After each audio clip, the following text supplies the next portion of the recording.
Alright, good evening everybody. It's Sunday night, which means we are live here with the Diehard Racing League's JMR Outdoors American Hero Hunt Cup Series, where tonight we are taking on Talladega Super Speedway for 75 laps here in the Monster Energy Cup Series. If it's going to be anything like what we saw in the Xfinity race that took just before this one here, we went green flag from the start to finish. We had a very interesting round of green flag pit stops, but tonight is going to be a little bit different of a story, seeing how the Xfinity cars, we all know if you guys have raced them out there, they're very, very sensitive in the draft. These Cup cars aren't as bad. I think out of the three main disciplines, the trucks, the Xfinity, and the Monster Energy cars, these ones are the ones that you can knock around a little bit more without turning them loose. But that's going to be what we're going to have to keep an eye on here, as we were at one point, I believe, 4 wide with the Xfinities. So I don't expect these guys to stay too wide for too long. We got a pretty good sized field here, roughly around 24 cars. So should be a great race, as we see a little bit of James doing what he does there with his Red Bull machine, not holding down the brakes and killing everybody. Joining me in the booth, as always, is Mike Major, and we've got a stranger back again. We have one of Diehard's own, Cody Franklin. How you guys doing tonight? Doing great, Art. Took a little sabbatical there and had to get some things tied away in the life part of it. Glad to be back, and it looks like come back for a great track at Talladega. A lot of action to be spoke about here at Talladega. Hopefully a lot of 3-wide racing we'll see tonight.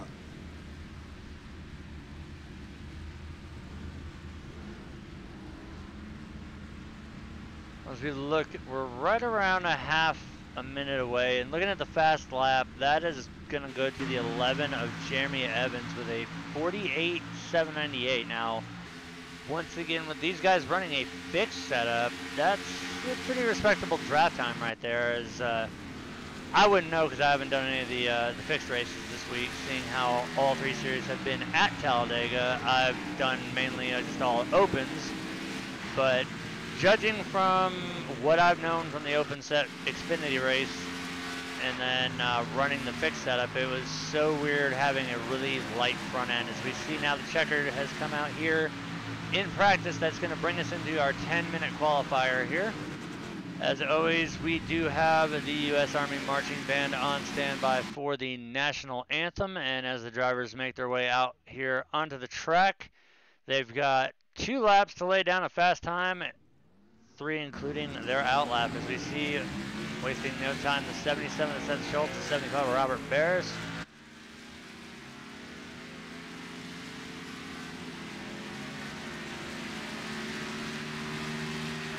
Now, if you guys are new and just tuning in from the iRacing portal, these guys do not have any quick repairs, full fuel load, 75 laps tonight. We go by the iRacing Lucky Dog. The initial start of the race is on the green flag. The leader gets lane choice on any restarts, as well as the leader controls the race restarts.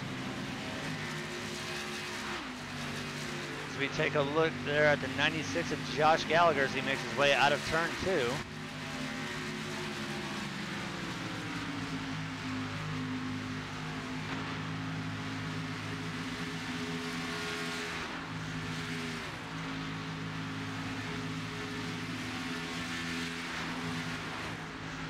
Go ahead and take a look at his speed right here. Now he's still on his out lap. As he comes around to the stripe, he will start his official timed lap.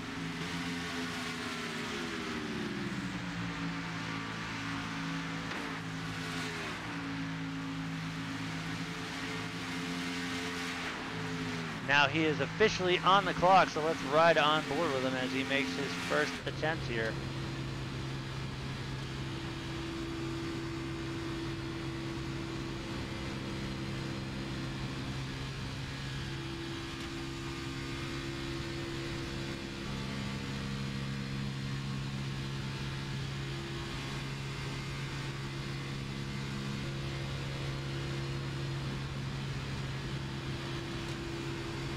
And showing true traditional plate style qualifying, he's taking that first lap as well as his out lap, staying high to the wall. And more than likely we'll see him once he comes to the line here. We'll see him drop down all the way to the yellow lines. We see him starting to make his way off the wall down to the third groove here. Now he's going to transition down as his first time comes through, which will score him in 7th right now. He ran a 52.819 that time by. Now let's see what he does here on his second lap. He's keeping that car just painted to that yellow line. That's exactly what you got to do here if you want a fast time. But you also have to be very, very smooth on the wheel. Something some of the veteran drivers have taught me is actually to take that force feedback and pretty much minimize it, and you won't get all that wheel twitch back and forth. Did you just come up with that word on the fly, minimalize? It's minimize. Let's see what he does here on his second lap. Yeah, you're a little rusty. You gotta knock the cobwebs off. That time by, he'll be scored in 3rd with a 51.925.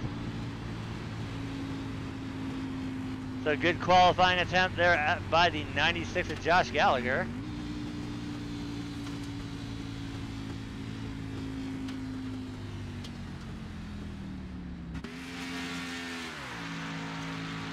As now we take a look at the 95 of Caleb Finn, currently being scored in 11th position with a 51.960. We see the 56 of Christian DeBoer being scored in 10th with a 51.955.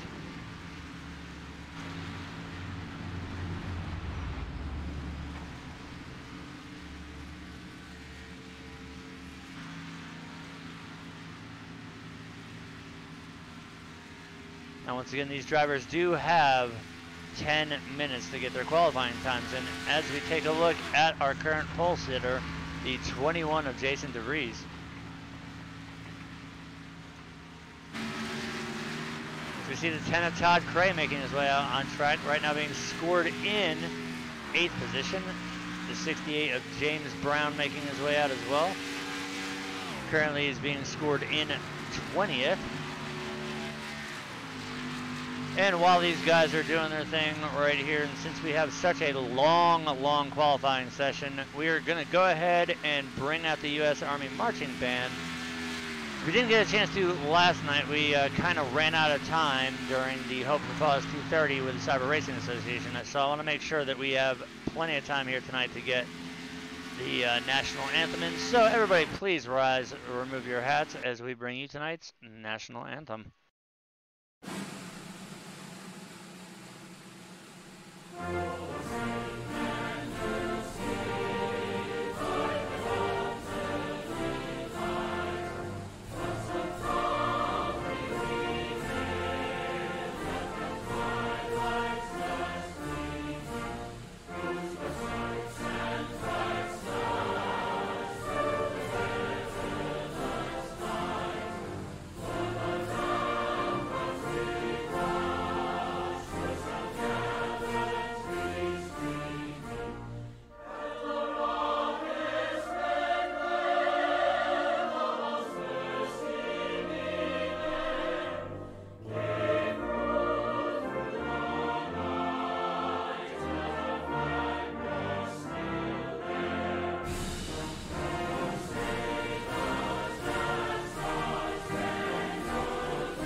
All right, we are back, and right now the 68 of James Brown we see on track in that Red Bull machine. I have a feeling that car might have some wings tonight, and it might not end up finishing the race, but we'll see. It's been a while since James has raced. I think he came in Richmond and did a couple laps, but he's going to be here to try and do all 75 tonight. Right now, James being scored in the 17th spot with a 52.661.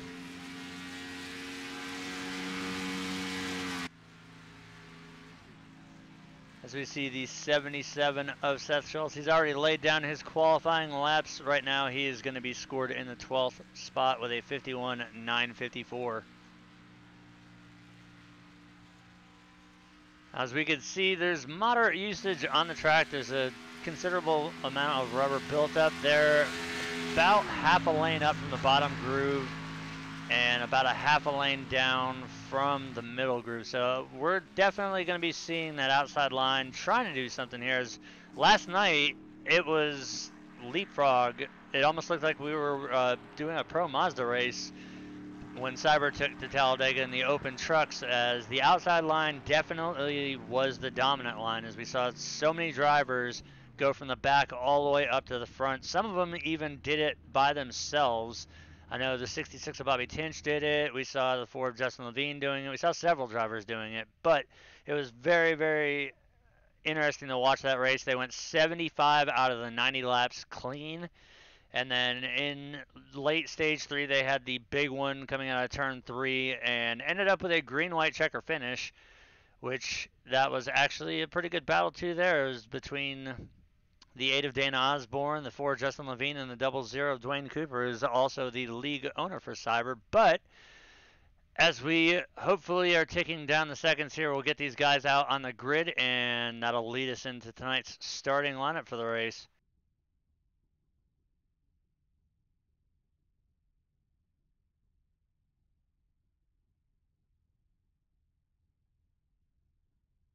We take a look there at the 30 car. So we have 2 Red Bull cars. Hopefully this doesn't turn out like Team Red Bull did at Richmond that one year with Brian Vickers, where there was Red Bull on Red Bull violence. But it's Talladega, fast cars, you never know what's going to happen.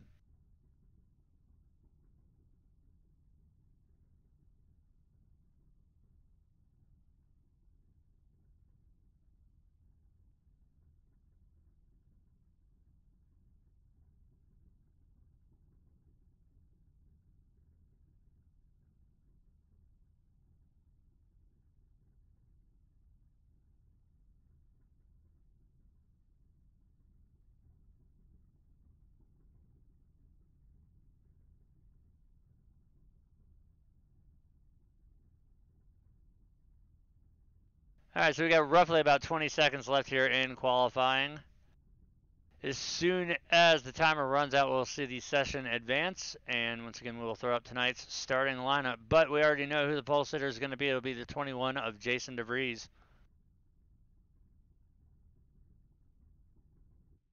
All right, and we finally see the checkered flag come out on qualifying, so that means everybody will start gridding up here.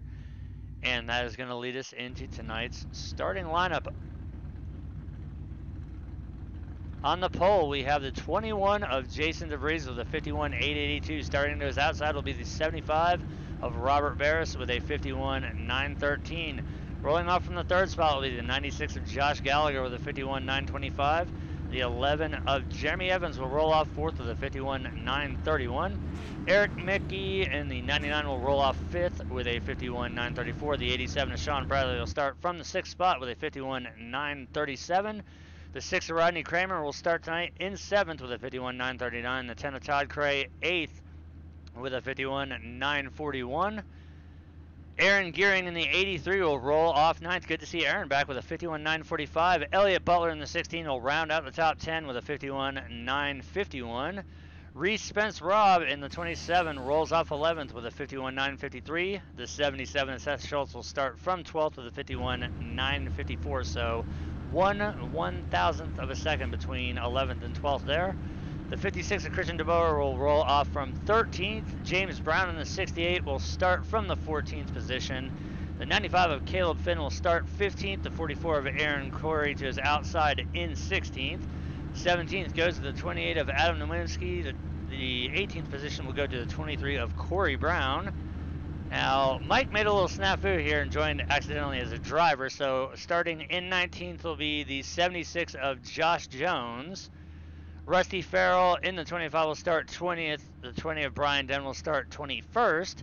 Caleb Thompson in the 4 will be our 22nd place starter. Xavier Trapp in the 19 will be our 23rd place starter. We have the 30 of Kyle Clenworth in 24th, and Robert Jones the second in 25th. That'll round out the field tonight as we get ready to go here. We see everybody is in gear. We've got everybody waiting to go as the pace car is just now starting to take off. I honestly don't know what to expect here on the start here.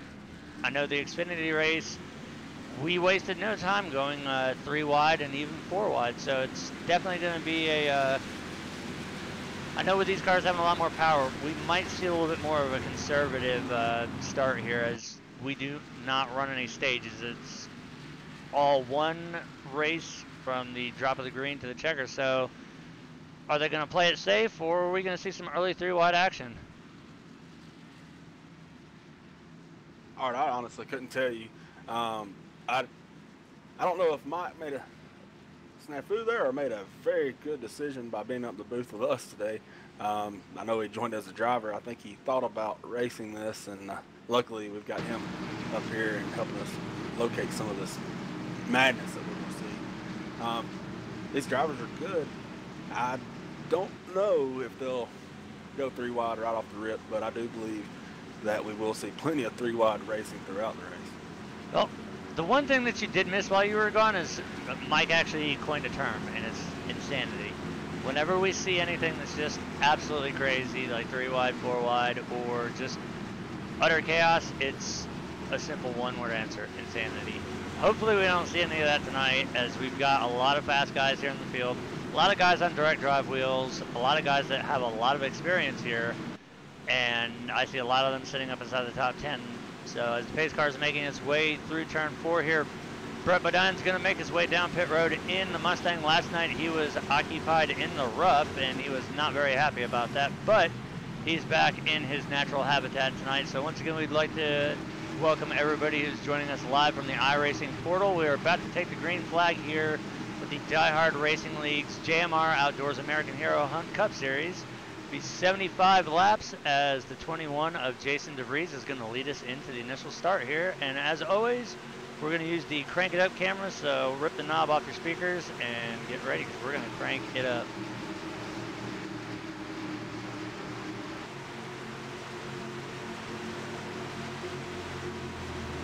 Bring her in.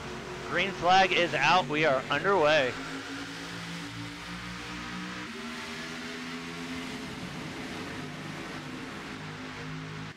Not much of a jump there from the Jason DeVries, as Robert's clinging tight. Well, the one thing that we know is these cars are very, very aero dependent here. So you've got to make sure that the person behind you is committed. We've got a car that's blinking pretty bad there in the back of the field. Luckily he's back there. That would be the 30 of Kyle Clenworth.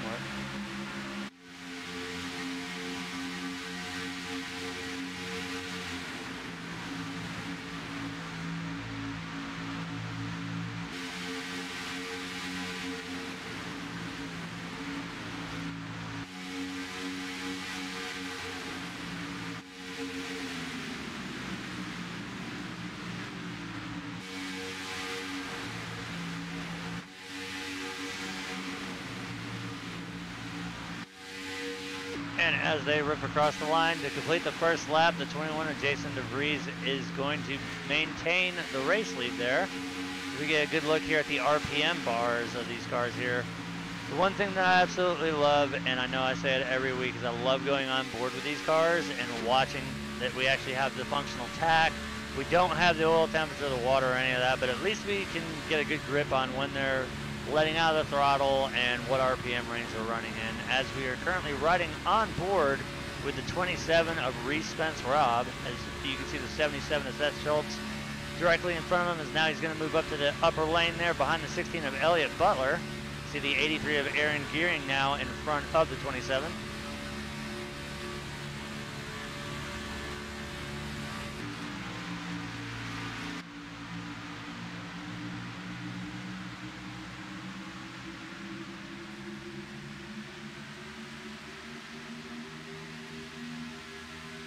It looks like we already have one car off the pace.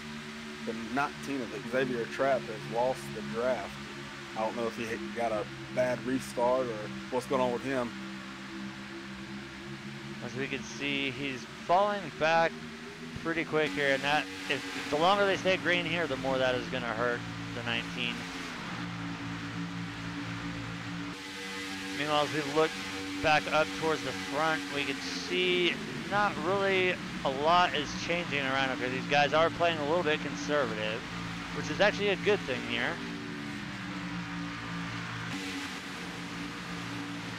Yeah, all except for, well, now Seth decided to duck back in line. Just the front 10 cars are too wide. Everybody else has decided to fall single wide and follow the train right now. Right now, the inside is definitely going to be the freight train. On the outside, we've only got the 75 of Robert Barris, the 11 of Jeremy Evans, the 87 of Sean Bradley, the 10 of Todd Crane, the 16 of Elliott Butler. Everybody else right now opting pretty much to ride down there on the inside, as now we see the 77, the 68, and the 28 jump to the upper line here. That's going to be James Brown, Seth Schultz, and Adam Nowinski. Those three drivers they've raced a lot together. They've been around the league a long time, and if those three get hooked up, and especially if Corey Brown and James Brown, both father and son, get hooked up, we know that they can drive the wheels off the plate track. And looking at the driver entry list right now, we only have 2 retirees. Actually, we see the 30, he did have bad connection issues. Right now, it's still showing him on the track. But we do have 1 confirmed retiree, the 33 of Robert Jones. But we do have word from race control that the 30 of Kyle Clenworth has also taken the other Red Bull machine behind the wall. So that'll leave just 1, and James is dangerous enough with that. We now have Corey Brown in the 23 machine, and James Brown, his father, right behind him with Seth Schultz in tow.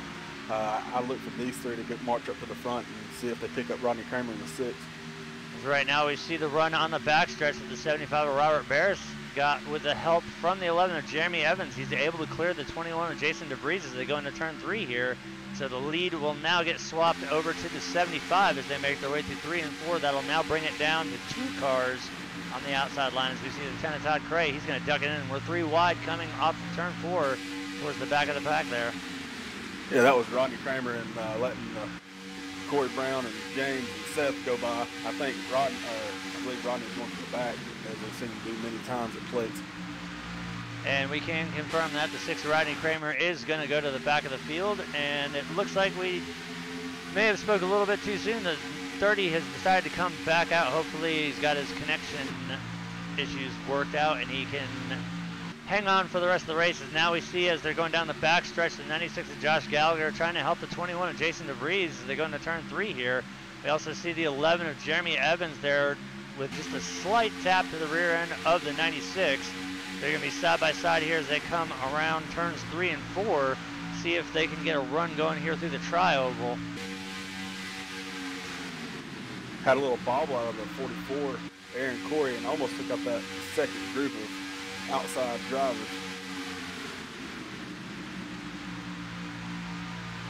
I think the interesting thing we need to note that when we mentioned that the 6 of Rodney Kramer going to the back of the field, he won the season opener at Daytona, so maybe that's just some intuition there out of the 16 to kind of lay in the back right now. As we're only 8 laps into the race here. There's still a long, long way to go, so maybe that's erring on the side of caution here. But if it goes anything like the Xfinity did earlier, I don't know, but we're going to have probably 2 sets of green flag pit stops here, so anything is possible. The only thing that we can see right now is that the inside line is going to be the dominant line right now, as we can see the 21 door to door with the 10 of Todd Cray, but he does have 3 more cars to the inside of him up front, with the 75 out there leading the 99 of Eric Mickey right now in second, the 16 of Elliott Butler third, the 10 of Todd Cray fourth, and the 21 of Jason DeVries fifth. Corey Brown has made it to that front group of the outside line. He has pushed the 56 of Christian DeVore up there to him. They still have enough guys up there to actually help with them, and I believe that they're still going to fall back unless they get some help. as we are looking right now at the 96 of Josh Gallagher. We see he's right around that mix as he's going to drop in right in front of the 83 of Aaron Gearing. So that is going to give him the inside line there as we see door-to-door racing there between the 96 and the 21. Now with these cars, I've noticed, especially from running so many official races this week, the side draft in the A car is absolutely crucial. You've got to be able to do it lap after lap, but more importantly, you have to safely execute side draft. I've seen so many of the open races, big junk, all because somebody either was side drafting too hard and the car on the inside pushed up, or we saw just a lot of, unfortunately what we saw this week was, I guess, just a lot of the drivers not having any respect for, they just didn't care about what the ramifications of what they did were. It's been probably the worst Talladega week that I've ever run since I've been a member of the service. All right, looking at Jason DeVries in the 21 machine, he is side drafting like crazy out there. As Mike would say, insanity maybe. Something he's going to have to be careful of is as close as he's getting. I'm looking for net code. There was a couple times there you couldn't just about get a sheet of paper in between the two cars, and it'd be unfortunate for some net code. I know he won't get into anybody, but right now I'd be careful. The one thing that Jason has working to his advantage is he is racing on an Oculus Rift. So he, out of all the drivers, can get a lot closer to the other cars and know exactly where he is at. But like you said, it's not just dependent on him, it's also the car on the inside. As we see right there, he just blinked. So that could be another issue. As that happened to me during the Xfinity races. I was leading the group with Mike and a couple other guys, so I bailed off to the high line and let him by. Luckily it cleared up, and so far it looks like it has as well for the 21 team. But that always kind of, as the driver behind you, it really does rattle the nerves a little bit when you see the car disappear for a second and then come back, because you never know where that car is going to reappear. Seen him get a piece of the 44 as the 27 caught the apron in the 95, not to cut you off, both on the apron there, and can be a massive checkup on the inside line. We see a couple cars taking evasive action. They're diving to the outside line. The 44 of Aaron Corey being one of them.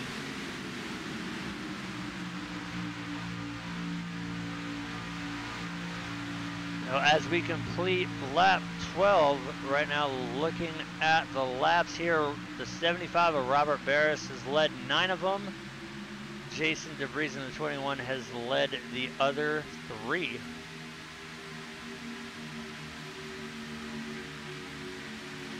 And this is about the only racing going on right now is in the back of the pack from 10th back. As the 11, I thought was going to come down on the 25 there, but he thought better of it. Him and Seth being the only 2 out there on the outside leading the train. So we did see the 23 of Corey Brown and the 76 of Josh Jones. They looked like they were going to go to the high side, but they wisely go back down in the low line coming off of turn 4. As we still see now the 11, he's hung out there by himself, so he's just going to stay high, and he'll recycle to the back of the pack here. Obviously you cannot get anything done with a fixed setup on the outside with these cars, unfortunately, so he's just going to have to recycle to the back and wait for another run. As we see now the 77 of Seth Schultz, he's also going to get up there on the second group, so hopefully him and the 11 can get together. And as I say that, of course, they proved me wrong, as we are going to go 3 wide into turn 3 between the 76, the 68, and did not catch the other car. That's the 76. Hey, they fall back in line. It was a 76, 68, and 11. There we go. 11 is the one I could not see. And now we're just single file. We're one big snake.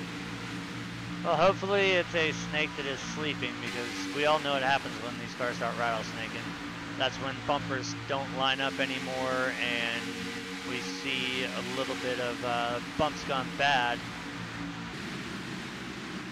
We see the 25 of Rusty Farrell right now. He's going to move to the outside along with the 76 and several others there in the back, as we see the outside line trying to form there in the back of the pack. It's going to be a little bit difficult to try and make their way up from as far back as they are right now, as we're currently looking at 10th position as the 21 of Jason DeVries. tonight's pole sitter. And right now, I think Jason is kind of just letting these guys have at it. He's already locked it down with the pole. We know Jason's pretty fast around these plate tracks, so I think this is just going to be a little bit of strategy here out of the 21 team.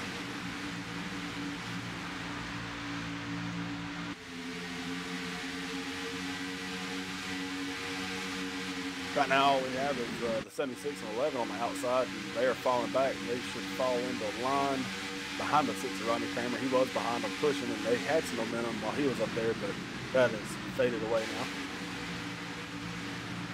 As it looks like maybe that Jason breaking it out up there. Yes, it is. And now we see the 28 of Adam Nowinski. He's also going to peek his nose out there to the upper line, as well as the 77 of Seth Schultz and the 4 of Caleb Thompson. We also see the 23 of Corey Brown, the 6 of Rodney Kramer, and the 76 of Josh Jones. So a lot of guys are going to try and make this outside group work here from the back of the pack. We also see the 20 of Brian Den in the mix as well. I think the one thing that we need to note there, though, is out of that group of cars there, I did notice that the 25 of Rusty Farrell, he has fallen off of the edge of the lead pack here, so now he's lost the draft, so he's going to be in danger now. As long as they stay green flag here, these cars being as close grouped as they are, Rusty is going to get, unfortunately, left behind here, and the longer they stay green, the faster they're just going to mow him down and put him a lap down. As we've got both entries from the UK now rocking the high line here, Reese and Aaron, the 83 and the 27. You can see them both there leading the upper line, followed by the 21 of Jason DeVries, the 28 of Adam Nowinski, the 77 of Seth Schultz. And now we see the 87 of Sean Bradley. He's going to jump in front of Reese as they go through turns 1 and 2 here.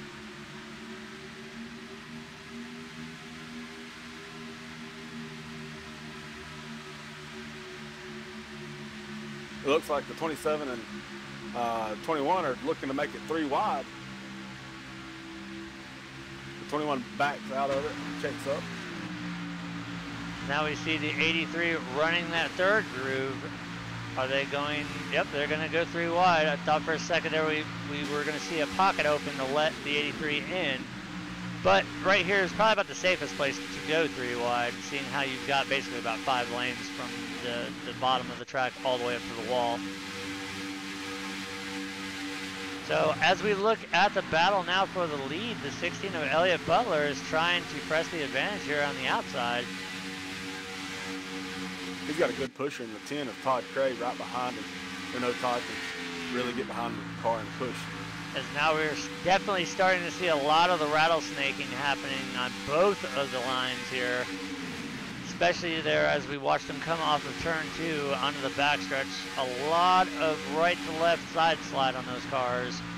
Now that is nothing to do with the tires. That is 100% to do with the draft and the way that these cars are affected by it, as we see not able to do so by the high line this time by the 75 of Robert Barris will still maintain the race lead, but the 16 of Elliott Butler still looking to knock the 75 out of the top spot here as he is still being pushed by the 10, the 87, the 27, the 21, and the 77.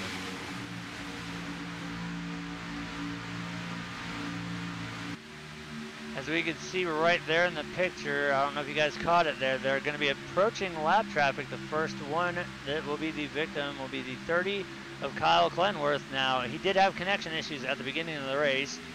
He was able to reconnect, and now the field is about to catch him here in probably about a lap and a half, maybe sooner. As the outside actually has more cars now than the low side, we'll see if they can get formed up with Jason and Seth pushing in the rear. We'll see if they can get around Robert. Now, I'm not a betting man, but if lap traffic wasn't coming into play here, I wouldn't be surprised at all to see the 21 and the 77 go to the third line, because we know after last week's interview with Seth, he said that he was going to be working with Jason. So we've got to look and see if there's going to be that alliance between the 21 and the 77 this week. And Robert just radioed ahead to remind lap traffic that they are coming up on them. And they should get them right as they come to the line here, if not entry on turn 1. Will be 3 wide going through the turns as they put the 30 a lap down. 30 staying nice and high right against the wall. Exactly what we like to see. Oh, he actually gets a piece of the wall. Well, he did a good job keeping that car up there as we see the 75 doing a little bit of blocking as we're now going to be 3 wide down the backstretch right now. The 16 of Elliott Butler was in the sucker hole, and that's going to change up to the 99 of Eric Mickey as he is the lone man on the high groove here as they go through 3 and 4. And that was pretty much just a power move by the 10 of Todd Craig. You seen the 16 actually had the momentum and dove down as he gets a bad tap there. 21 gets in the back of 27. As we see that check up there in the middle groove there, that's the 27 of Reese Spence Robb. We saw that little bump there, that gave the opportunity, and that checked up the middle groove there, but everybody wisely backed off, and we're going to resume 2x2 racing here. Elliott Butler did lead that lap. As we see right now, it's a battle of 3 on 2.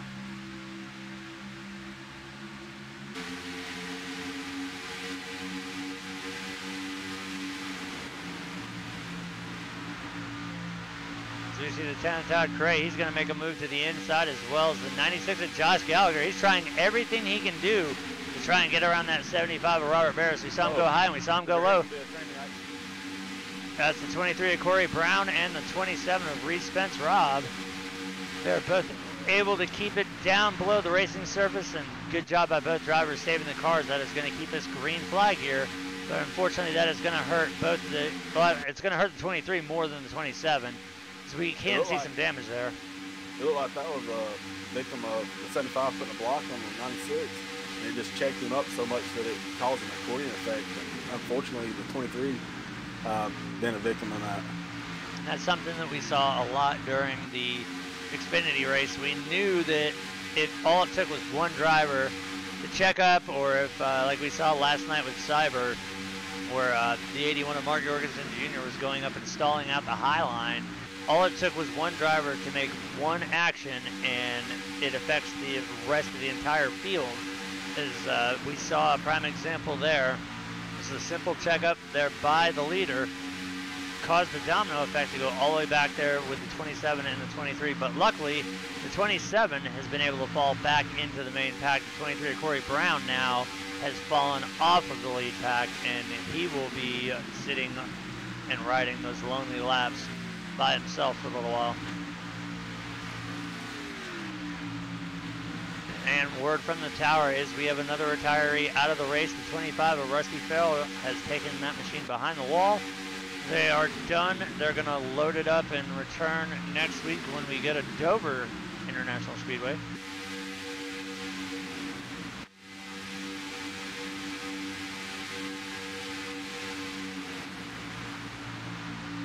You see once again the 16 of Elliott Butler is going to try to make the outside work. He's got the help of the 99 of Eric Mickey and now the 21 of Jason DeVries. The 77, the 28, the 11, several cars out there on the outside line. But with this being what we've seen so far, these guys are being a little bit dicey on the backstretch. They're kind of getting their, charging up their run coming off of turn 2. Finding a hole in the backstretch or jumping out to that outside line. As we see the 87, he's going to move from the inside to the out, as well as the 96. The 75 is going to go up to block, then back down. You got to be careful about that. As clean as these guys are, you can only throw a block so many times before you accidentally mistime it, and you might end up going around. As we see now, the 96 of Josh Gallagher finally able to get around the 75 of Robert Barris, but the 16 of Elliott Butler still hard pressing the issue on the outside line as he wants to get around the 96 now, as he's still got help from the 99 of Eric Mickey.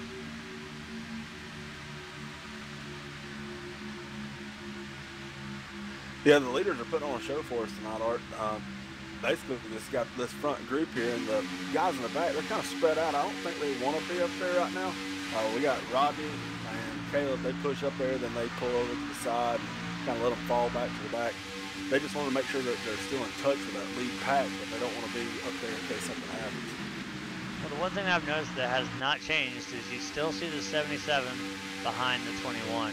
And that's just kind of reassuring the alliance that was brought up last weekend at Richmond. As now we see the 87 of Sean Bradley. He's going to duck down to the inside line in front of Lieutenant Todd Cray. That's going to leave a little bit of a gap, but once again we see the side draft going on between the 21 and the 10 as we've got some more drivers now jumping up to the outside line on the backstretch.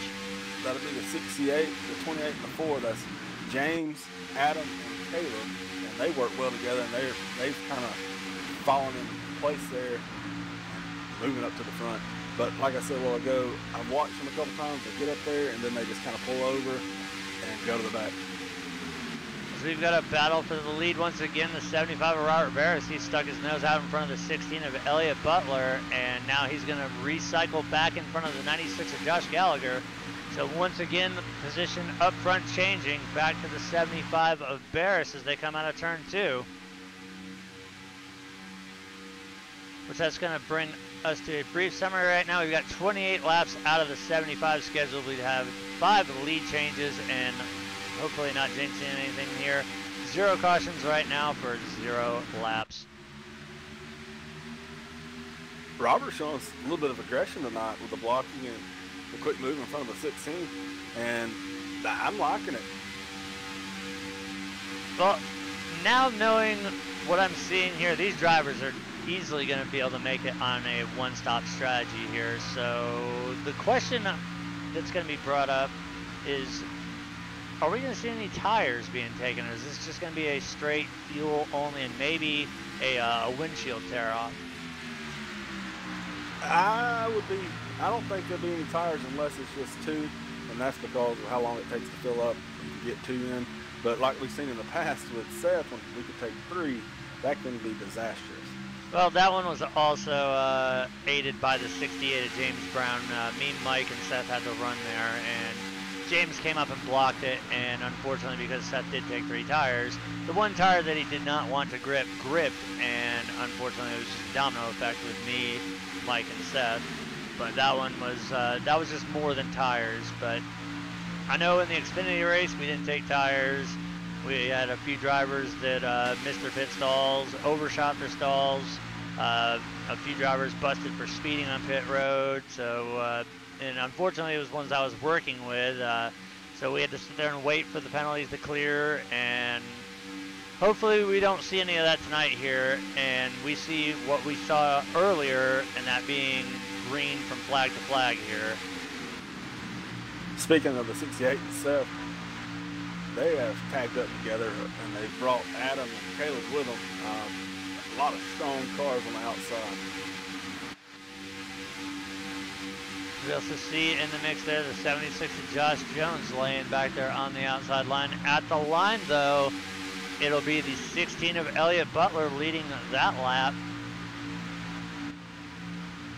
That'll be Elliott's 3rd lap led tonight. Robert with 23, Josh Gallagher with 2, and the pole sitter tonight, the 21 of Jason DeVries with 3. So now we see the 16. He is fully cleared of the 75, and he is going to drop down in front. So that will cycle the lead over to the 16 of Elliott Butler, as he is now going to be lead car on the inside line. And that's going to momentarily stall up that upper line. Oh, we got caution down, caution down, caution and down. domino behind that. We have the 11 of Jeremy Evans. He's also going to go around down there on the apron. But that, unfortunately, is going to bring out the first caution of the night here. So that right there is going to throw any green flag pit stop strategies right out the window. And I'm going to go out on a limb and say that that was just a bump gone bad. So we're going to go ahead and we're going to take a look from the view of shame. Let's go to the 68 of James Brown and see what happened there. We're actually going to go to the 28 of Adam Nowinski because he was the unfortunate victim of that. He's actually the one that gave the bump that was bad. Adam can do no wrong.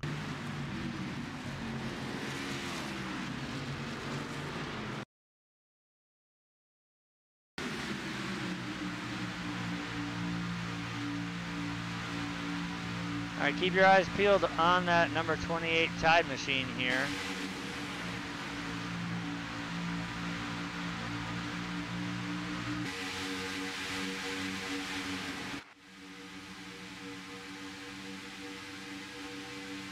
You see right now everything is just as it should be as they're coming down the backstretch here. We see the crossover move by the 16.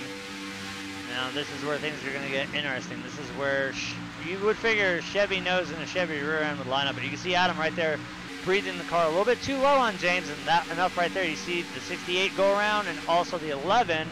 I believe he made slight contact with the 6 of Rodney Kramer as well. We want to go on board with the 11 and see what happened there.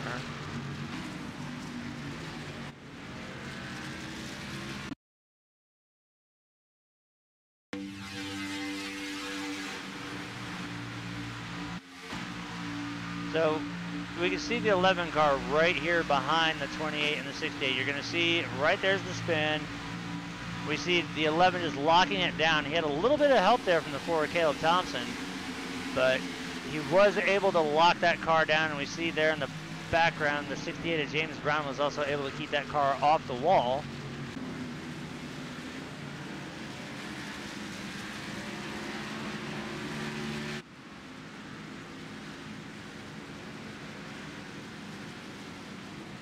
Looks like the 11 has heavy rear end damage, and the 4, where the damage came from, has also got significant damage.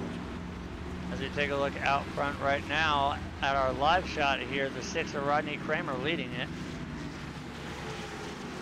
While we are working our first caution of the night here, we're going to go ahead and cut to a quick commercial break here and return to the action live here at Talladega Super Speedway.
And we're back here live with the Diehard Racing League's JMR Outdoors American Hero Hunt Cup Series. If you're just joining us live on the iRacing portal, welcome.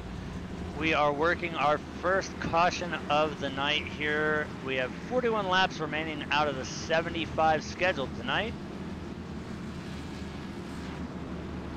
Going through a brief race summary here, we have had 8 lead changes out of the 34 completed laps, and as I just stated, we are under our first caution of the night. Our top 5 right now consisting of the 76 of Josh Jones running the JMR Outdoors Chevy SS Gen 6 car, the 16 of Elliott Butler, the 75 of Robert Barris, the 96 of Josh Gallagher, and the 99 of Eric Mickey.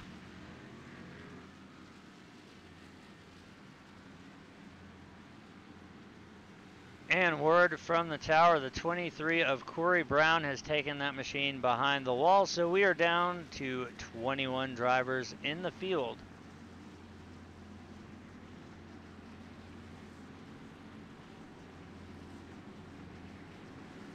Let's go ahead and ride on board with our race leader right now.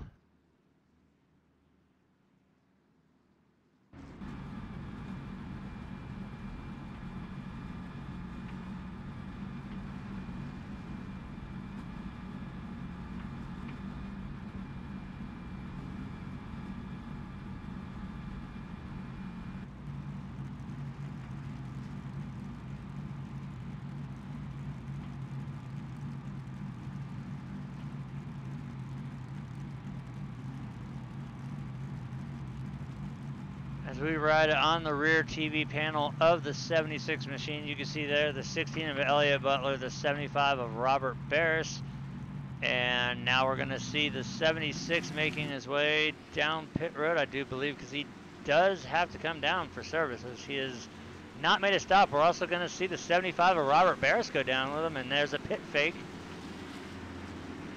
It does bring down Seth Schultz and Jason DeVries, and I can't tell the other car.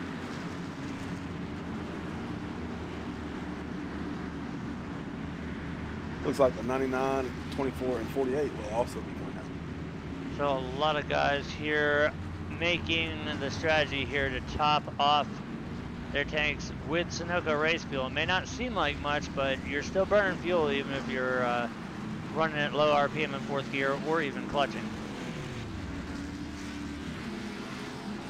Oh.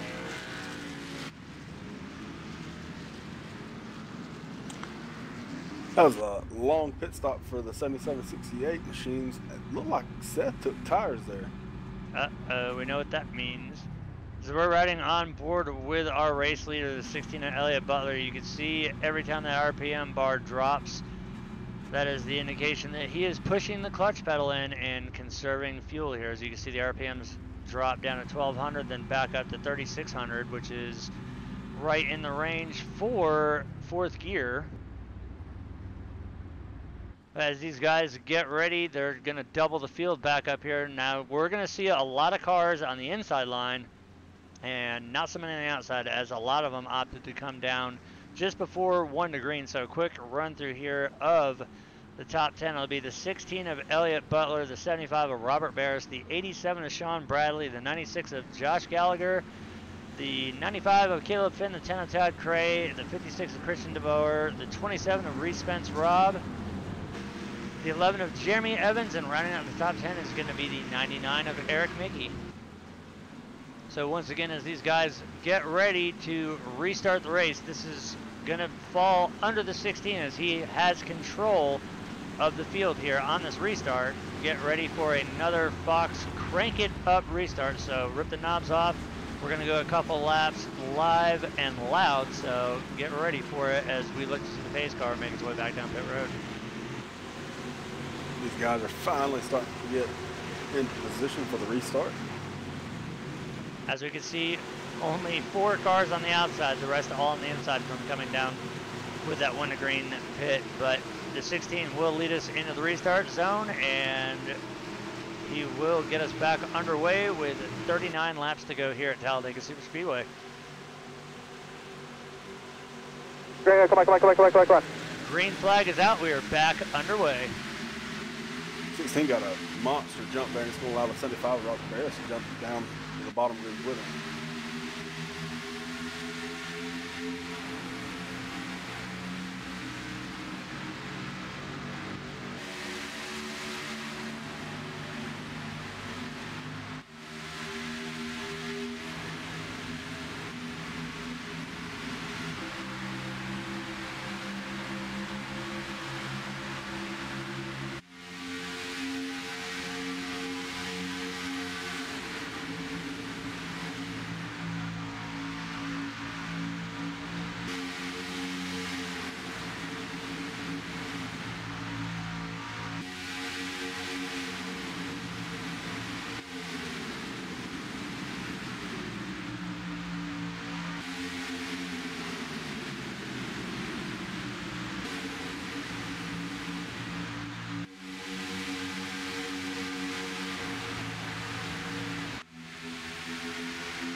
Alright, as they make their way off of turn 4 here, we're going to go back to the regular Fox cameras here. As we see, nothing has changed in the front 3 here. It's still the 16 of Elliott Butler, the 75 of Robert Barris, and the 96 of Josh Gallagher, but we do see that some drivers are already getting ready to start making that march on the outside line again.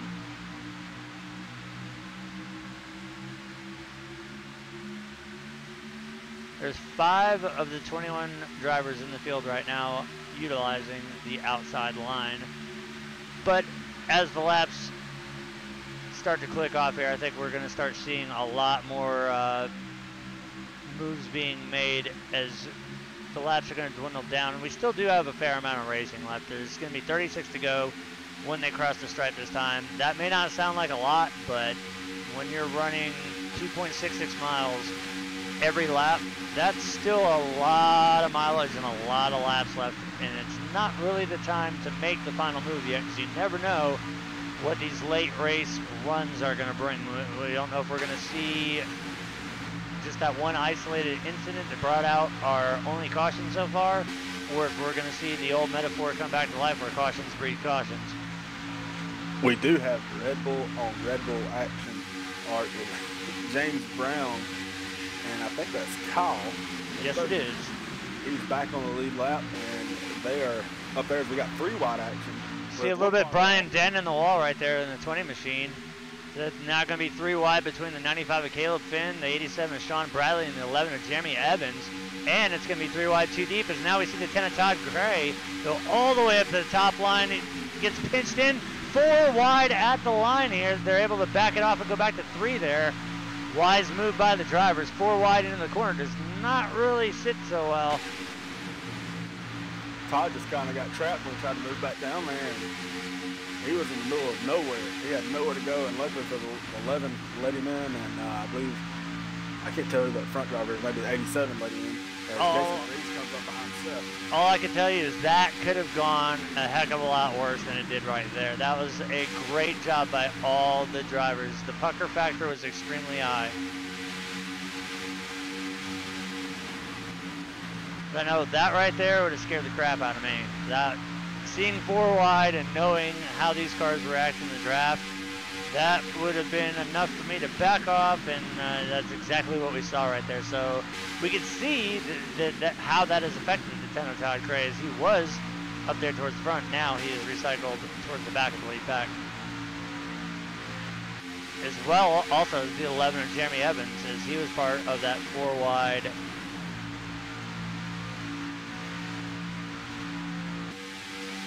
Now and as we see now, the 87, the 77, and the 21 have hooked up here on the outside. There's your duo you spoke about earlier, the 77 and 21, as they are made their way up to the front pack, and hopefully going to challenge for the lead here this second. The only thing that we have seen about that is they've flip-flopped the 77s in front of the 21, but I think we are going to see that for probably all the laps except for maybe the last lap, because we know that that's when it doesn't matter how much of an alliance you have, all the gloves come off and it's anybody's game when we hit that white flag. I believe we'll see the 4 also jump up there to the outside once he gets caught up. He is right now reeling in the 68. Unsure if he'll go up, but it wouldn't be a surprise to see 68 and the 4 come up to the high groove as the 4 comes up to block the run by the 30 on the outside. Now we see right there the 21 of Jason DeVries is backed off a little bit right now. He was right up there on the back bumper of the 77 as Seth continues to push. Now we're going to see Jason drop down to the low line here behind the 68 of James Brown. We also see the 30 there. He is right now odd man out on the line. See a little bit of damage though there to the front of that 21 Ford Fusion. You can see it right there by the Ford logo there on the hood. Not really going to affect the car much, as a lot of the cars have a little bit of dimpling on the front due to bumping. See right there. That damage on the 4 car is not hurting him, and he's right up behind the 21. As the 21 is getting right up behind the 68, and they're moving up to the outside group. Well, catch up to the outside group anyway.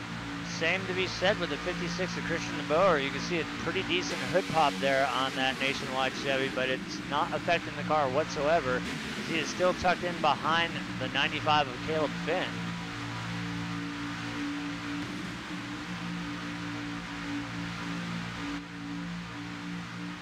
Right now it's just nice and easy riding. I don't think anybody's really challenging anybody and trying to fill it out, trying to get their strategy down for these laps ticking off.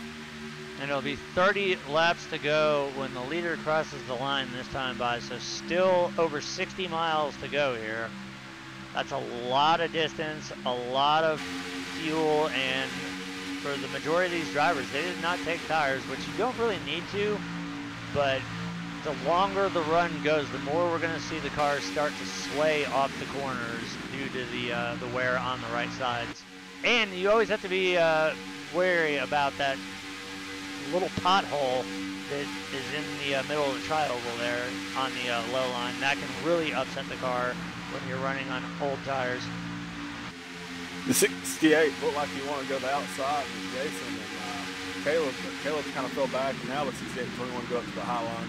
And Caleb's trying to reel him in, but he just doesn't have it right now. And now we see the field is pretty much evened up inside and outside line here. They've got almost the equal amount of cars here, but we see the front four here, they desperately need the help of the guys behind. I've seen the 75 coming up, and Elliott goes up the block. That's going to kill the momentum from the bottom row as the 21's underneath the 68 at James Brown for 3 wide. Now that's going to strand James out momentarily, but he can easily duck back in behind the 21. That could have been a lot worse right there, as we saw the drivers fan out as they entered the tri-oval that time. And I could have almost called that with a 75. I was waiting on that run on the outside to come up there. I knew he'd duck out, slowing the 16 down. It's just a textbook pass there. As we see the run that the 87 of Sean Bradley is getting here down the backstretch. The 77 of Seth Schultz still committed to the rear bumper of the 87, and now we see the 21 back behind the 77. He's got to get up there and reel in, but he should have no problem doing so, as it'll be 28 to go this time by. That 21 damage, I believe, is hurting him when he does get separation from the car. He has to be tucked in right behind somebody for that car to be effective.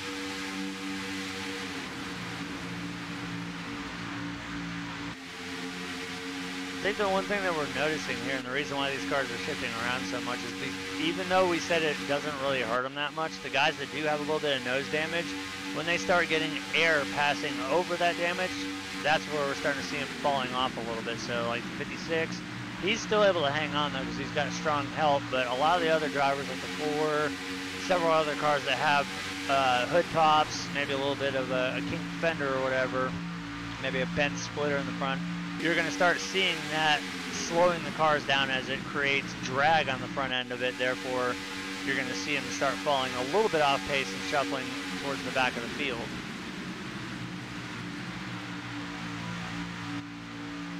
The 77 playing some air games by trying to take some of that air off the cars on the outside. They can take the left front and put it to the right rear and slow those cars down. On the inside, they can do the same. They can take that right front and put it on the left rear. And as long as they don't touch, you can slow the car down that is trying to make the pass, or if you're trying to make a pass. Meanwhile, right now we're looking at 8th, 9th, 10th, and 11th. That'll be the 21 of Jason DeVries, the 68 of James Brown, the 99 of Eric Mickey, and the 10 of Todd Gray. As we see a checkup back there, and the 44 doing an amazing job there through turn 4, saving that car. Contact from the 28 of Adam Nowinski. Once again, though, that is an amazing save by the 44 of Aaron Corey there. We will remain green flag here with 26 laps to go. There was just nowhere for the 28 to go that time. It was a major checkup, and he had no room and no time to react. I think the biggest thing that we see out of that now is we've got a split up in the cars here, as we see the 30 back there. He's all strung out now. He has lost the draft. The 28 still has it, but up front here we still see that now the 16 of Elliott Butler has gotten back around the 75 of Robert Barris for the race lead here as they come off of turn 4. Seems like that bottom line is just playing just leapfrog. They wait till that top groove falls back just enough, and then they jump out in front, and it gives them the boost, and they get around that bottom line car. Well, ever since iRacing nerfed the outside line here, we knew that in previous builds, the outside line was the place to be. It didn't matter if you were running open set or running fixed like we do here at Diehard. The outside line was absolutely faster than the inside. They have made several attempts to try and kill that. However, last night was a prime example with Cyber's race here at Talladega. That outside line was absolutely stomping the inside as we saw driver after driver leapfrogging from the outside and inheriting the lead. And it seems to be right here, as long as you can get the right combo of side draft, having a car close enough behind you, it looks like the outside line is still going to be strong enough to where you can get out there, and if you got the right group of guys, you can make the move happen, as we saw there with the 16 of Elliott Butler getting around the 75 of Robert Paris. And these 6 cars actually have broken away a little bit from the rest of the field. The 56 we know has a little damage, and he's got all that air pushing on the nose of that car, and this is actually slowing down that second pack just a little bit. And that right there is what's going to hurt the 56s. When that separation happened, all that air that's slamming into them at about 190 miles an hour, even though the damage isn't really that bad on the front end of the 56 machine, that's used to be a smooth surface. We see contact there between the 96 of Josh Gallagher and the 77 of Seth Schultz. Both drivers able to keep it under control there, but getting back to what I was saying there, even though there's only a little bit of damage on the 56, all that air hitting them at 190 miles an hour is just going to cause a ton of aero drag as it's putting weight on the front of that car, taking it off the back, and you see we're 3 wide because of it. Yeah, James just had too much of a run to check up. It would cause an accordion effect, so he actually did a great job there going to the high side, knowing that it's going to kill his run, knowing he wouldn't get around him, but it gives everybody peace of mind and room to make adjustments. That's a good job. It's definitely something that we know James is capable of, and I know he hasn't really, he hasn't been a full season driver this time because, unfortunately for him, we are going to be making the rounds to all the NASCAR tracks here, including, we'll be going to 2 road courses. We're going to Sonoma and we're going to Watkins Glen with these cars, so there's going to be a lot of races that we're going to have really high attendances. And then there's going to be some races where the turnouts are going to be low because a lot of the drivers either A, don't have the time to put in the practice required to get the skill set for, say, road course racing, where we're going to see some other drivers like the 75 of Robert Barris, the 21 of Jason DeVries, where they both are very good at road racing.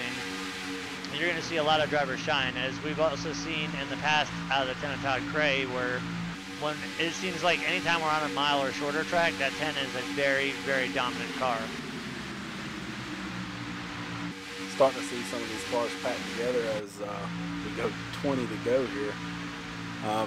We got to start looking for some of these guys that's been riding around the back to start making their moves up to the front and being striking distance too. We see the run forming there on the outside with the 77 of Seth Schultz. Right now he is door to door, the 87 of Sean Bradley. You can see he's got help from the 11 of Jeremy Evans. We also see the 68 of James Brown and the 10 of Todd Cray side by side with the 96 and the 99. That's Josh Gallagher and Eric Mickey as they come off of turn 4. Also, we have the fellow UK drivers there, Reese Spence Robb and the 83 of Aaron Gearing. They're door to door with each other as well.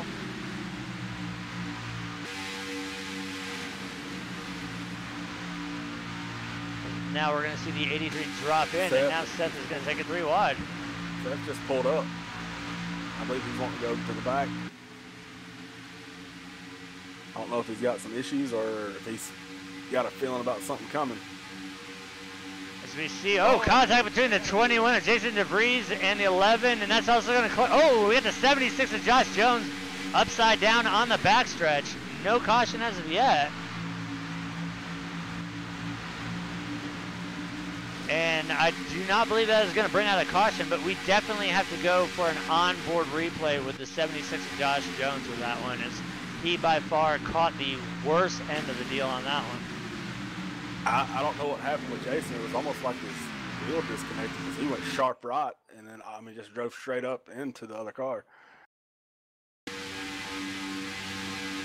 So here we are riding on board with the 76. And if you guys get motion sickness really easy, I don't suggest looking at this replay, as we're actually going to go to an even more interesting one, the gyro cam here. And we're going to be gyroing. You can see the amount of banking here at Talladega. There's the contact you can see ahead. Josh checking up for it, and then nowhere to go, and over we go.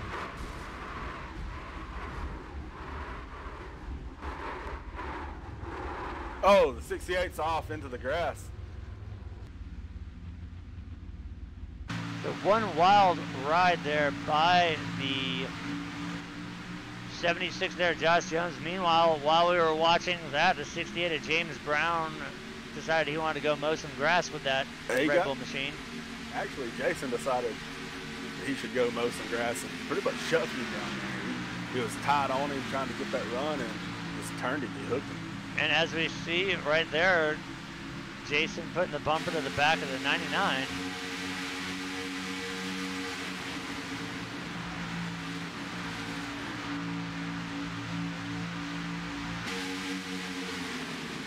Does not look like that 21 machine is worse for wear though. I'd say the right front still looks good on it. Maybe just a little bit of damage behind the right rear tire, but other than that, that 21 car still looks pretty clean. Now I can see a little bit. Work on the outside there by himself.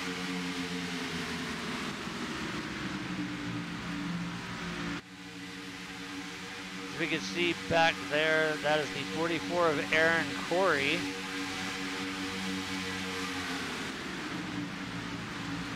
Jason hooked the 99 there and sent him down to the apron. I don't know if Jason's having connection issues or what's going on. There'll be 16 laps to go here as they take the stripe, and it's definitely, I don't have to say it anymore, it's definitely insanity now as we're starting to see cars peeling off left and right here as the bumper hooking is starting to play a factor here. You see the back end of that 56 machine's got some damage to it as well, undoubtedly from a overly excessive bump there, as he does have a pretty good little wedgie there on the back. As now we're gonna, I believe we're getting split 3 wide here on the backstretch. Yep.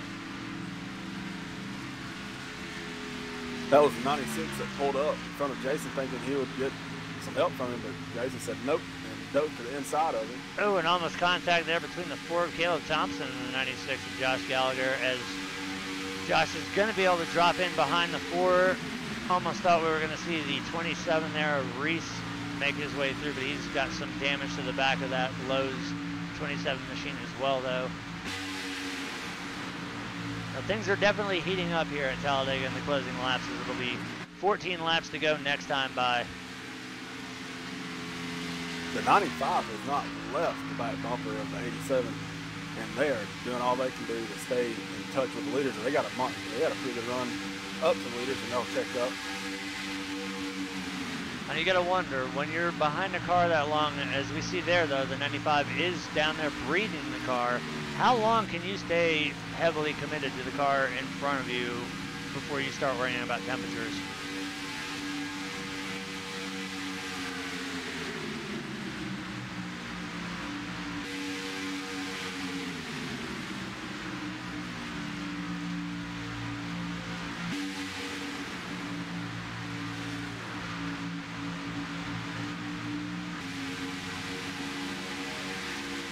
We see the run there off the backstretch. We see the 11 of Jeremy Evans. He is down below the apron to allow the field to go by.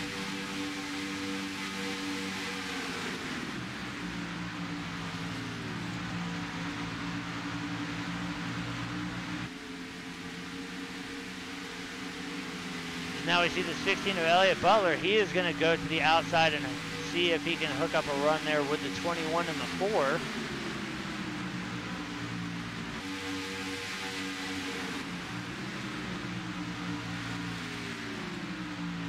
Now, Elliott was leading the race, so it's going to be interesting to see why. Now he's going to drive up to the 3rd group here. I think Elliott's dropping back.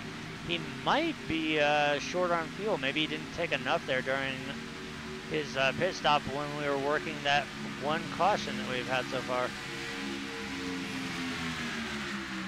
You got to remember that a lot of these guys did top off on fuel, and Butler didn't, so maybe that's a factor that's playing in now. He's in conservation mode here as we're in the closing laps. So it'll be 12 to go this time as the leader crosses the line. That's a tough break for the 16 if that is the case. He was saving fuel on the caution laps by cutting the car, but I don't know. I hope he can get back up there. As we see Daytona 500 winner Rodney Kramer there up on the high side with that heavily damaged number 6 Viagra Ford Fusion there. He is not looking as good as he was at the season opener, but he is still out on track.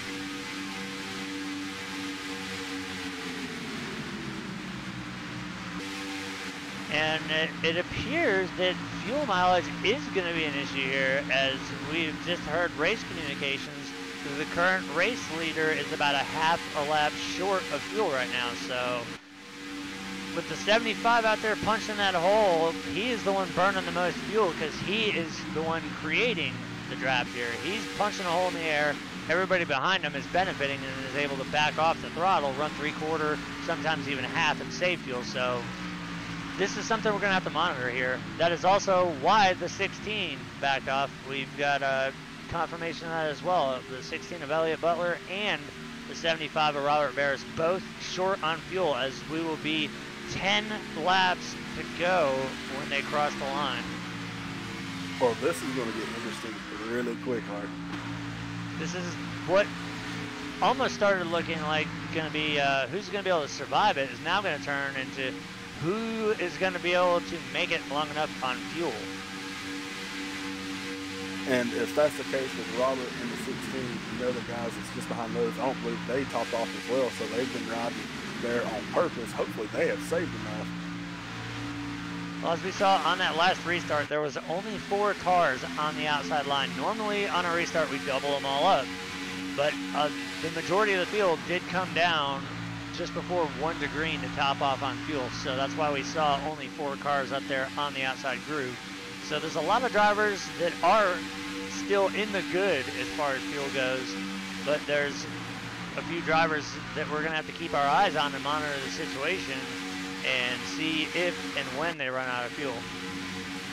The 21 of Jason DeVries and Seth Stetson, 77 machine, have tag teams back up. 21 leaving that pack.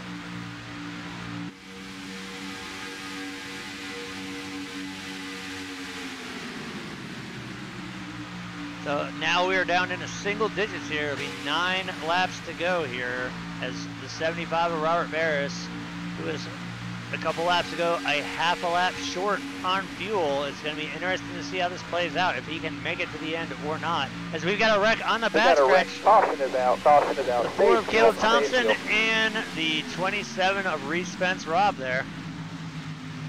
Completely changes everything. That it does. Now everybody has the opportunity, if needed, to go down and get fuel, but honestly right now I think it's going to be more so for track position. So we're going to go ahead and take a look and see what happened there.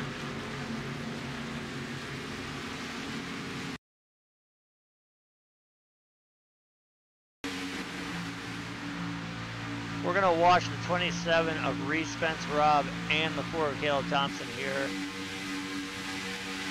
Keep your eyes peeled on the 4 and the 27.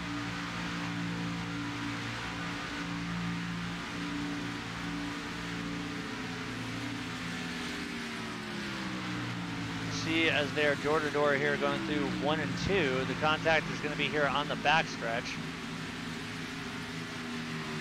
Looks like the 27 just drifts up a little bit into the 4, gets turned, and that unfortunately is going to bring out the yellow flag here in the closing laps.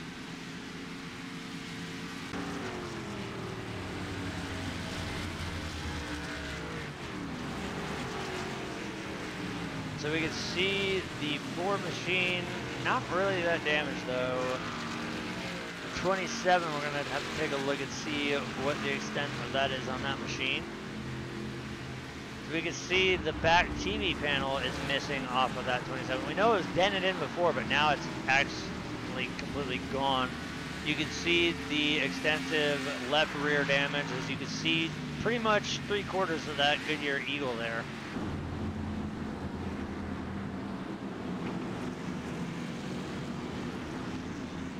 All right, I was able to go back and look at that in slow motion from the cockpit and from different angles, and it looked like Caleb was trying to side draft awfully hard, and the air actually sucked him down and sucked the other car up into each other. So that air actually created a vacuum there between his left front and the right rear, and that's what caused that caution, if not net code. I think the one thing that's weighing the heaviest on my mind right now is track position was the prevailing factor. As we see, as we're riding on board with the 75 of Robert Barris, nobody came down pit road. So Robert already a half lap short. He's saving as much as he can, banking on the fact that we get another caution here that would potentially end the race. So Robert is going to try and stay out in conservation mode as long as possible, and they should get, I think, maybe about 4 laps to go, and maybe he can save enough fuel here to be able to finish the race, but I don't know. That's all going to depend on whether we see another caution here at the end or if these guys race it out. It's going to come down pretty much to fuel for him. I believe everybody's going to be good on fuel now with these caution laps and able to shut the car off and clutch it. You got to realize that at half a lap, that was at full tilt, and you're able to coast now at, what, 70 miles per hour, and it's not burning near the fuel. So hopefully he should be good, but he might be sputtering by the time he crosses that line. Well, pace speed here is 60 miles an hour, so he's not able to really cruise as much as he wants to. And knowing where the fuel pickup is in this car, it's not exactly the right track to be short on fuel to begin with. We're going to have to see what happens there, but while we were monitoring that, we saw the 6 of Rodney Kramer. He was the iRacing lucky dog, so he got the free pass around the field. That will put him back on the lead lap. Out of the 21 drivers remaining, Rodney is the last car on the lead lap at 19th. The 11 of Jeremy Evans down 5 laps, and the 76 of Josh Jones after he saw multiple flips on the backstretch after being involved in what brought out our second caution of the race. Actually, no, I didn't bring out the caution. This is our second caution of the race. So Josh being scored 11 down, which that is going to bring us into the summary. We got 68 out of the 75 laps in the books here tonight at Talladega. We've had 12 lead changes. This is our second caution now, and 4 laps and counting. Top 5 consisting of the 75 of Robert Barris, the 87 of Sean Bradley, the 95 of Caleb Finn, the 99 of Eric Mickey, and the 56 of Christian DeBoer. And before these guys go back, we're going to cut to a quick commercial break here and hopefully return with the pace car 1 to green.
Alright, we are back. Pace car is making its way out of turn 4 right now. If you're just joining us live on the iRacing portal, You have picked the right time to come in, as we are going to be down to the wire here as the laps are dwindling down. If the lights on the pace car go out this time by, we will have 4 laps to go here on a fuel conservation race here at Talladega Super Speedway with the Diehard Racing League's JMR Outdoors American Hero Hunt Cup Series. All right, I'd take the earplugs out just to make sure that there was a vehicle running. I think I heard the Mustang go by. Everybody is killing those cars, if not clutching them in 4th gear. This place is quiet. Well, it's got to be really quiet if you don't hear that Mustang, because that Mustang is pretty much silent. I think they've put about 50 mufflers on that car because it is dead silent. And now we see the lights are out, so we will restart with 4 laps to go here as the field doubles up. We're going to do a quick run through here of the top 10. Up front, it'll be the 75 of Robert Barris. Hopefully he saved enough fuel here during these caution laps to make it to the end, provided we stay green flag. If not, he will definitely be good as long as the 87 of Sean Bradley, who'll be restarting in 2nd on his outside, does not get around him on the restart. Caleb Finn in the 95 will be 3rd. The 99 of Eric Mickey 4th. Christian DeBoer 5th. Todd Cray 6th. Josh Gallagher 7th, Jason DeVries 8th, Seth Schultz 9th, and the 83 of Aaron Gearing is going to round up the top 10.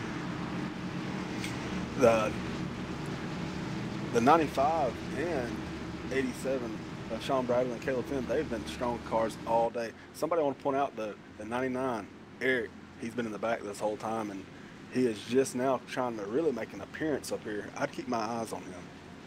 Well, as cheesy as the old motto is, it's definitely paying off tonight here. You may pay for the whole seat, but you only need the edge, as I don't think we're done with cautions. I think we might see a mistimed move happen here on the restart, and we might see this one end under a yellow flag.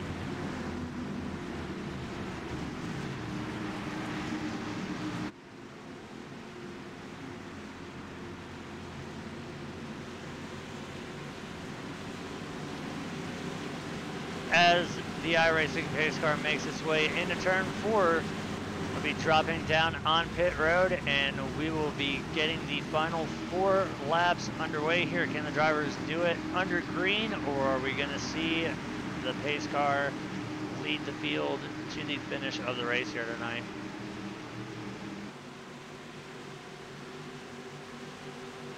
Pace car is down. 75 is going to lead us into the restart zone here.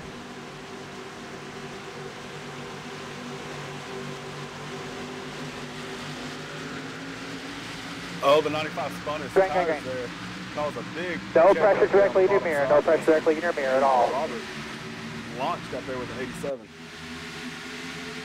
But this is definitely going to be some chaotic 4 laps here, as we see the 87 of Sean Bradley all over the back bumper of the 75 of Robert Barris. Watch as these cars catch those 2 cars. This is a recipe for disaster. Insanity is about to check in. You see the 10 of Todd Cray moving to the outside of the 99 of Eric Mickey. We're 3 wide with the 83 of Aaron Gearing, the 95 of Caleb Finn, the 21 of Jason DeVries. Oh, 75 gets turned. Caution's out. Caution is out. No pressure. Stay fuel. 95, 28. Big jump coming off of turn 4 there. That's a nice run there.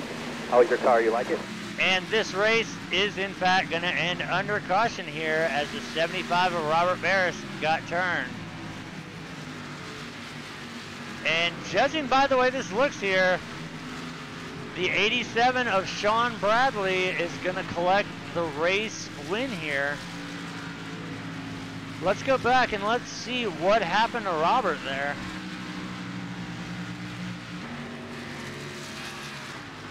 Looked like the 87 and 75 knew that they were sitting ducks, and 87 was doing all he could do to just push Robert as fast as he could, and bump gone bad. I'm already going to say it's going to be bump gone bad. We see Robert there ducking back down. Here's where the 3 wide happens, and then there we see just a little bit, the 87 down a little bit low. We see the 77 go around, and then we see the rest of the chaos ensuing down there. Oh man, I want to ride on board with, was that the 56 at the Bower that hit the wall really, really hard there? Yes, it was. We're also going to get an on board with the 56 of Christian DeBoers. He had a very, very hard impact to the inside wall there. So you can see it knocked the whole front clip off of that car.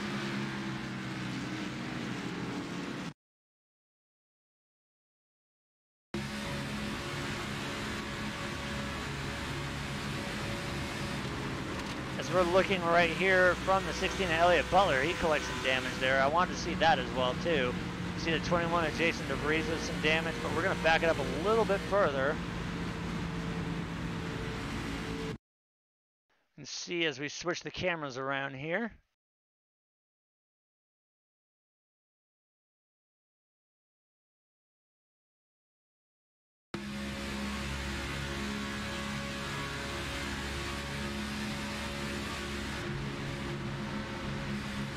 We're riding on board with the 56. You can see the 95 of Caleb Finn there. We're going to see the hook right there. And contact with the 77. We see him trying to save the car, and then ow. Now, we may have been in car for that one, but you could definitely see that all four wheels on that 56 machine were off the ground. So that was one tremendous impact with the inside wall. As he is on pit road, that motor is pretty much done.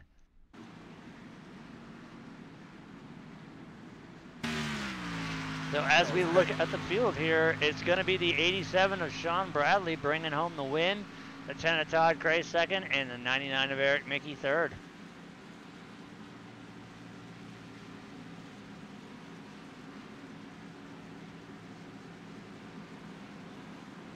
All right, and we just got word from the tower that tonight's luck of the draw goes to the 16 of Elliott Butler. It's hard to see his car right there. Usually it's the Samsung Galaxy, but I think that one's looking more like a smashed iPhone right now, as you can see the heavy, heavy left front damage on the 16 machine.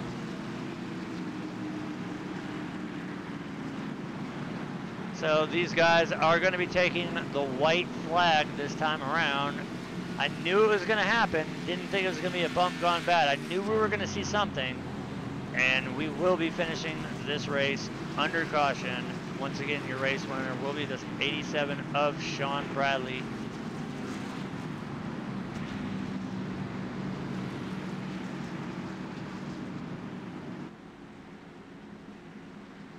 All right, we're going to bring in our third place finisher tonight, the 99 of Eric Mickey.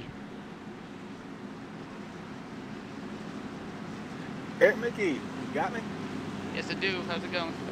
It's going. It looked like you was driving around there in the back for most of the race. Is that kind of a strategy plan, or? Well, at some point I got shuffled back, and after I got put in a bad position, and then from there it was just kind of trying to pick and choose any smart ways to get back up to the front. And then after the yellow at about halfway, I was doing all I could to save fuel to make it to the end, so I wasn't really pushing anything there. How much fuel did you have there coming to the line?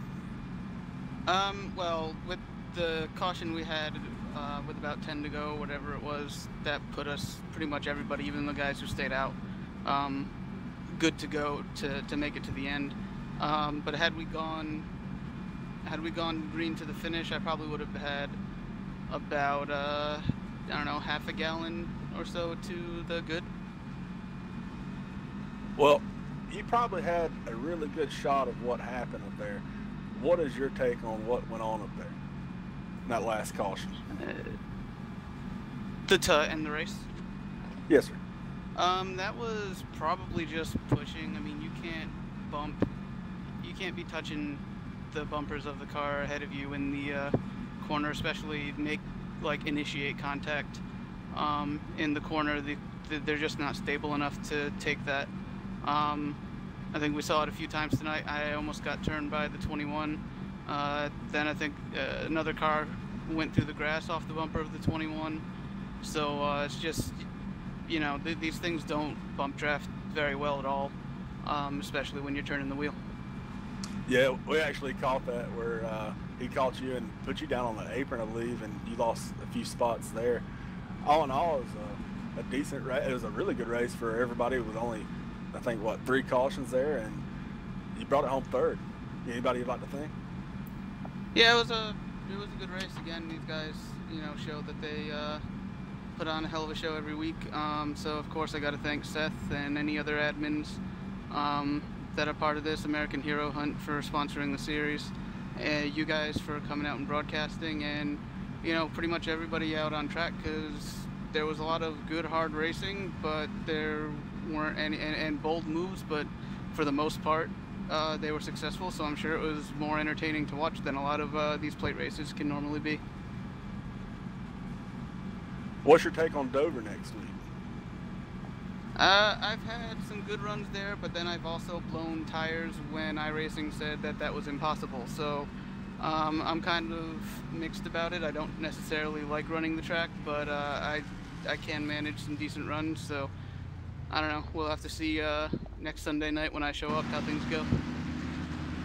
Well, hopefully you don't blow a tire, but it would make for great broadcasting, and we'll wish you good luck next week. All right, yeah, thank you.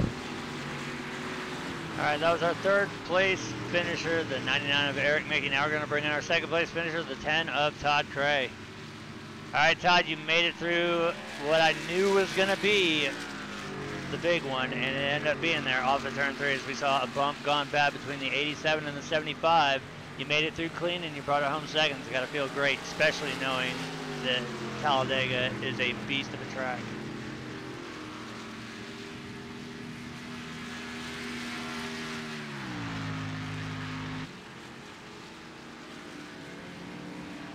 Todd, you got a copy?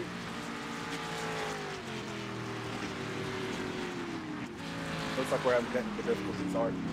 Well, in that case, we'll wait and see what we can have. We're going to bring in our race winner, the 87 of Sean Bradley, instead. All right, Sean, you brought her home after definitely a chaotic finish there. We knew something was going to happen. We just didn't expect to see big junk off of turn 4 there. Tell us what happened there in turn 3. We saw, looked like you were breathing the car a little bit, and then we saw the 75 of Robert Barris go around. Yeah, basically what happened was that Robert and I got too good of a start, and I knew that the field was going to catch us and just swallow us up. So I tried to push Robert as hard as I could, and I got too much of him into the corner, and I hate that my first win in the series has to be like that. That was brutal. Now, the one thing that we did see that also really affected that restart is the 95 of Caleb Finn spun his tires, which is what created that huge gap on the inside and undoubtedly sealed everybody's fate there. But we did see a few hiccups throughout the night. We saw the typical plate track bump gone bad a couple times. We saw it with the 27 and the 4, the 28, the 21. So these cars we know are extremely aero dependent, and they react rather violently depending on where you are in the draft. We all know that the bumper hook is probably the downfall of all three of the main series that run, the K&N being the worst and the fourth. But after tonight's finish, a win is a win regardless of how it comes down. We know it wasn't intentional. It's just the way that the draft model's built, the way that iRacing has kind of killed the outside line here, the way that just the whole aero package has changed on these cars. It's the nature of restrictor plate racing. You still bring it home with a win. As you said, it's not the way you wanted to see it happen, but a win is still a win. Yeah, thank you. So I want to give special thanks to American Hero Hunt for sponsoring this awesome series, and I also want to say that Robert Beers probably should have won that race if everything went according to plan. He had to put down his cat Vicky last night, and I know how painful it can be to put down a loved pet like that. So I want to dedicate this win to Vicky, and I hope that everything between us and Robert is okay. Definitely wasn't intentional, and yeah, you guys do a great job up in the booth, and I'm looking forward to watching the YouTube video. Yeah, you did great there, Sean. I mean, it's unfortunate, but I called it with Art that you saw the gap and you did all you can do. I believe that was all you could do. I don't think you could have let off of Robert, otherwise y'all would have gotten freight trained. Then it wouldn't have been his to win there. If anything, I think you did the right thing. Unfortunately, it did hook. There's not much you can do. It's a racing thing, but I believe that you actually would have saved his win if it would have worked out for you. With that being said, you got the win. How are you looking forward toward Dover? I'm looking forward to working on my tire management skills for Dover. I can tell you that much. It's not my best track, so we'll see how everything pans out. Well, I heard that. Well, is there anybody that you'd like to thank tonight?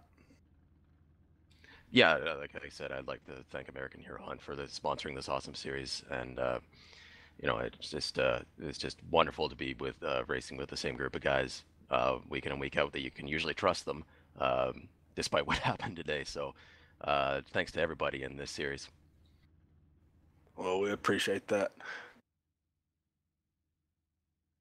All right, that was tonight's. Is Todd ready now? All right, we're gonna bring the 10 of Todd Cray, our second place finisher, in tonight. Cody, he's all yours. Todd, you finally got us up here? Yep, I'm back, fellas. Awesome. Tell us about that ride tonight. Oh, it was up and down for me. I'll tell you, it was a real fun race. A lot of give and take, a lot of good racing out there. Just couldn't really get it together throughout the race. Took a couple bad lines. Tried to stay on the bottom side a few times. Lost a lot of spots and made a couple bad moves. But I'll tell you, we worked our way back up slowly, one little spot at a time. And I'll tell you, by the end there, we actually had a shot. So pretty happy about that. Yeah, we actually covered you falling to the back there in that chain of events. And then slowly you crept up there spot by spot, working with different people at times. And you managed to get yourself in a second place finish. How did you manage to miss most of that wreck there at the end? Pretty much, honestly, I really didn't see it happen. I just kind of seen the start of it and just, drifted a little high and crossed my fingers. That's pretty much what it was. Pretty much luck. It was unfortunate we couldn't finish under green. Would have been interesting to see how that was going to play out. But once again, it was a great show. Real fun night. And, like I said, but with that mid-race skid, I was real happy to be up there at the end. Well, with that being said, anybody out there you'd like to thank? Just Diehard Racing League and the American Hero Hunt for putting on the show. You guys for doing the broadcast, and that's about it for this week. Just got to get back to the drawing board, get some practice in, and get ready for next week. Speaking of next week, Dover, how you feeling? Very good, very good. Shorter track the better for me, but I'll take a mile. Usually done pretty good at Dover, and I got to make up some points here. So going to try to keep the nose clean and see if we can, get up there top 5 and maybe battle for a win. Well, good job tonight at their second place finish, and look forward to seeing you out there next week. Back to you, Art. All right, now that's going to lead us into tonight's results here. Coming home with the race win is going to be the 87 of Sean Bradley. The 10 of Todd Cray, who we just spoke to, is going to be our second place finisher. The 99 of Eric Mickey is going to bring it home third. The 83 of Aaron Gearing fourth. The 21 of Jason DeVries fifth. Josh Gallagher in the 96 sixth. The 28 of Adam Nowinski seventh. The 16 of Elliott Butler, tonight's luck of the draw winner, he's going to come home 8th. The 4 of Caleb Thompson is going to bring home 9th, and Kyle Clenworth is going to bring it home and round out the top 10 here in the 30 machine. So we look a little further back, Reese Spence Robin, the 27, who we saw involved with that altercation with the 4 machine. He's going to bring it home 11th. The 20 of Brian Den 12th. Rodney Kramer in the 6 machine 13th tonight. The 75 of Robert Barris, as we saw involved in that last caution. He's going to bring home 14th. The 77 of Seth Schultz also involved. And I'm pretty sure we can say that the majority of the rest of these cars were involved in that last wreck there. But the 77 of Seth Schultz going to bring home 15th. James Brown in the 68 16th. The 95 of Caleb Finn 17th. Aaron Corey in the 44 18th. The 56 of Christian DeBoer 19th. Rounding out the top 20 is going to be the 11 of Jeremy Evans. So we look a little bit further back, going for tonight's wild ride, the 76 of Josh Jones. He's going to come home 21st. Corey Brown in the 23 22nd.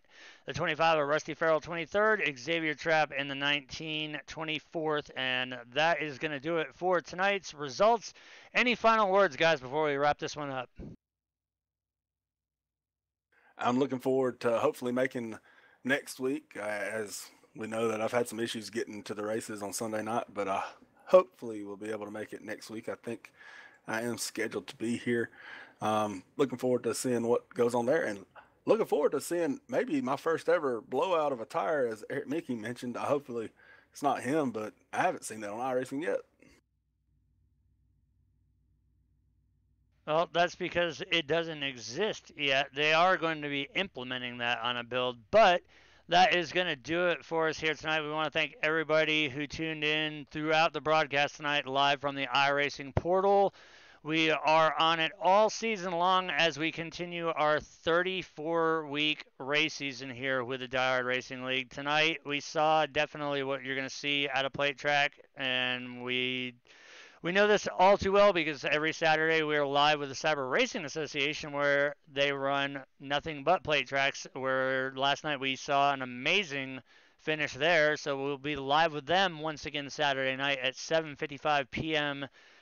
Central Time as they take on Daytona in the K&N cars. And then once again, as always, on Sundays, you can catch us at 7:15 p.m. Central Time on the iRacing portal here with the Diehard Racing League's JMR Outdoors American Hero Hunt Cup Series. So for everybody here at Diehard Live TV, Diehard Racing League, JMR Outdoors, iRacing, you guys on the portal, thanks for tuning in, and we'll see you guys next time.